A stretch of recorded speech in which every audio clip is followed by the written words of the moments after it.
How to create a custom LinkedIn URL. Hi guys, welcome back to our channel. In this video tutorial, we'll be discussing about creating a custom LinkedIn profile URL. So now let's get started. First of all, you have to go to linkedin.com and then make sure that you're logged in with your specific account.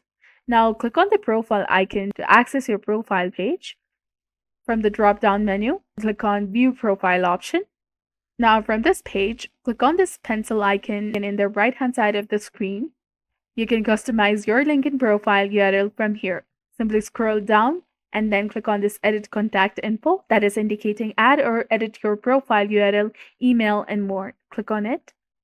And now you can customize your LinkedIn profile URL. Make sure that your URL contains between 3 and 100 letters and numbers, and do not use spaces, symbols, or special characters. And once you've made your changes, you can click on the Save option that is highlighted in blue color. And that's it. You've successfully created a custom LinkedIn profile URL.